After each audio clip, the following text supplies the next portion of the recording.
요한복음 13장 요한복음 13장 31절에서 마지막 38절까지입니다. 31절부터 한 절씩 교독하겠습니다.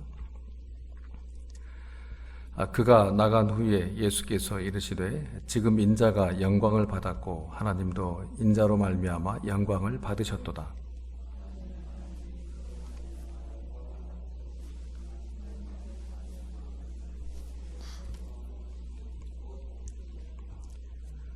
작은 자들아, 내가 아직 잠시 너희와 함께 있겠노라. 너희가 나를 찾을 것이나 일찍이 내가 유대인들에게 너희는 내가 가는 곳에 올 수 없다고 말한 것과 같이 지금 너희에게도 이르노라.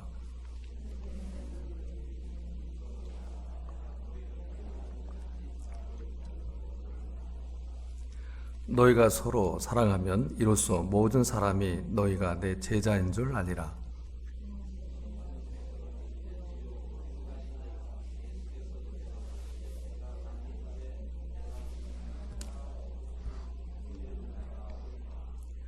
베드로가 이르되 주여 내가 지금은 어찌하여 따라갈 수 없나이까. 주를 위하여 내 목숨을 버리겠나이다.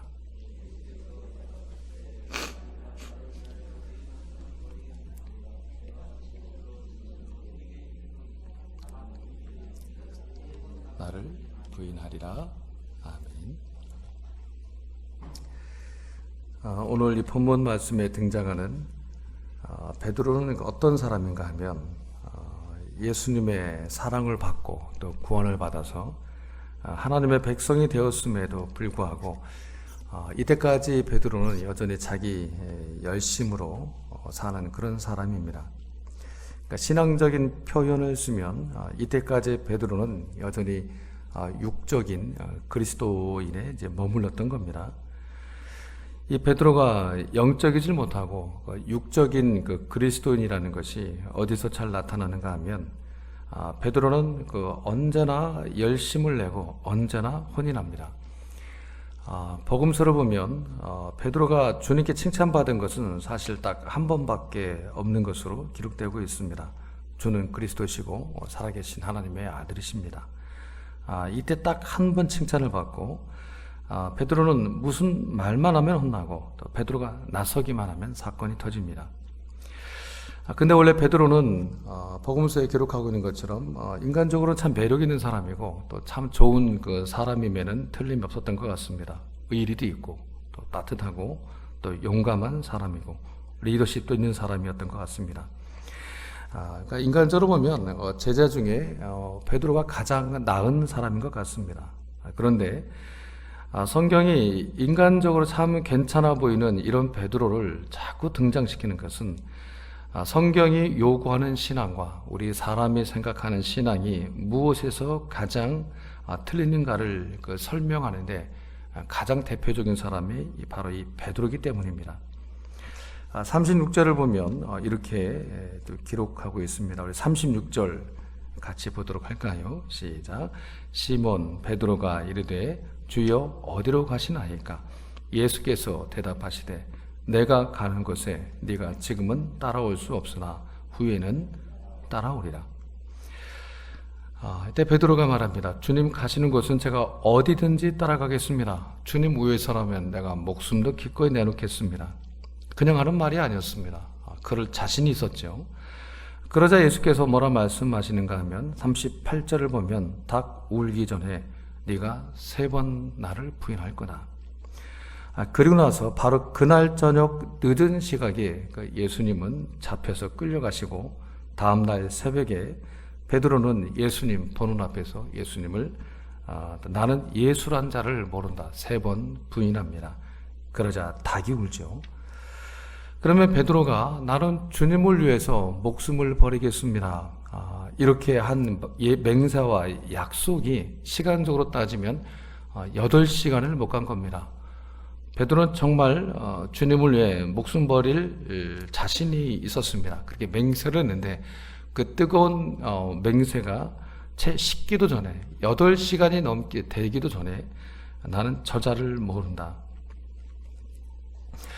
그러면 성경이 왜 이 닭 울기 전에 베드로가 3번 부인하는 것을 이렇게 우리에게 또 보여야 되는가 하면, 바로 이제부터 성경은 이 베드로라는 사람을 등장시켜서 우리에게 지적하고 싶은 내용이 있기 때문입니다.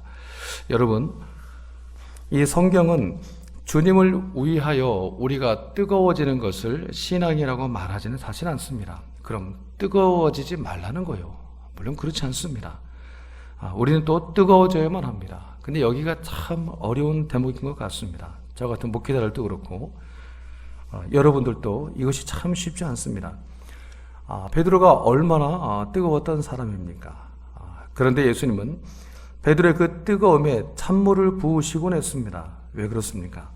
베드로는 자기가 가진 것으로 자기 열심히 주님께 도움이 될 것이라 이런 확신을 가지고 있었기 때문입니다. 나는 주님을 버리지 않을 겁니다. 이것도 바로 그 연장선상에 있었던 그런 뜨거움이었습니다. 나는 다른 제자들과는 달리 주님이 쓰실 만한 것을 갖고 있다는 이 생각을 베드로는 버리지를 못합니다.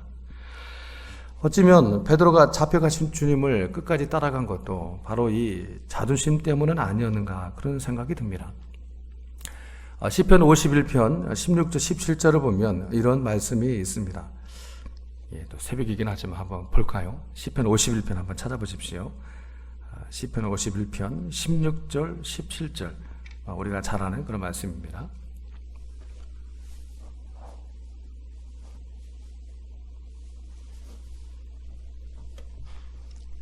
시편 51편 16절 17절. 이왕 찾으셨으니 우리 함께 우리 같이 읽어보도록 하겠습니다. 시작.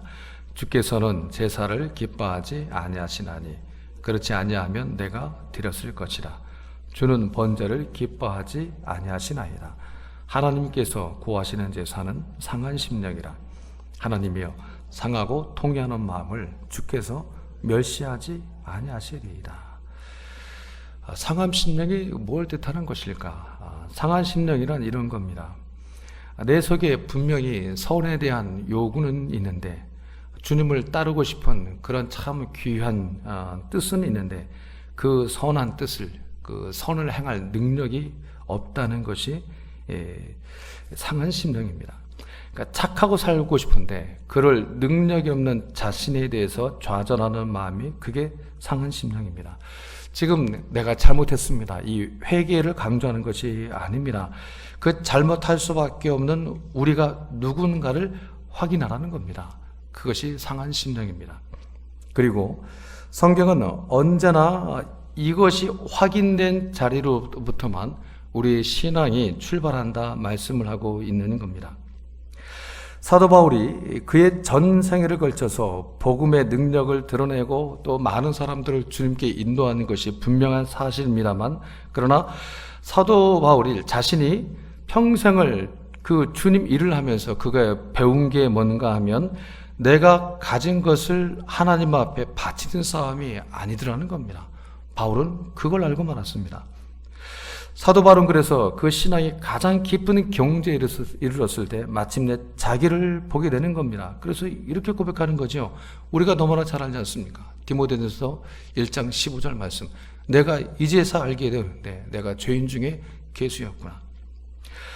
그러면 바울이 복음을 전하기에 가장 적합한 사람일까, 아니면 부적합한 사람일까?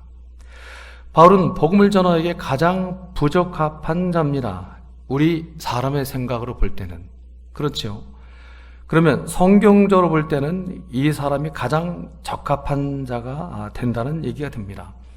한번 우리가 잘 생각해 보십시오. 인간적으로 볼 때 바울은 너무나 치명적인 약점을 가지고 있는 사람입니다. 스데반을 돌로 쳐 죽인 사람입니다. 그 피 묻은 손으로 무슨 복음을 전합니까? 그렇기 때문에 저렇게 당시에 사울이 회개했다는 그 소식이 예루살렘 교회에 들렸을 때 예루살렘 교회 성도들이 거의 대부분이 다 두려웠더라, 의심하고 두려웠고, 어떻게 저자가 복음을 전한단 말인가, 그런 말들이 나왔다는 겁니다. 피 묻은 손이었습니다. 스데반을 죽인 사람. 그런 사람이 어떻게 복음을 전할 수 있겠습니까? 그런데 성경은 그런 사람이야말로 가장 적합하다고 말씀하고 있는 겁니다. 왜냐하면 그랬을 때에 자기가 쓰임받고 있는 것이 자기 실력이 아니라는 것을 절감하게 되기 때문입니다.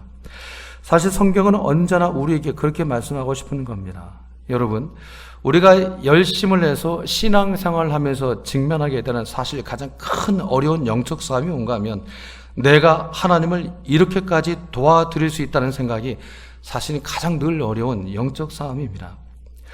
우리의 열심과 결심으로 내가 가진 것으로 우리가 예수 믿으려 한다면 과연 그 믿음이 얼마나 유지될 수 있으라 생각하십니까?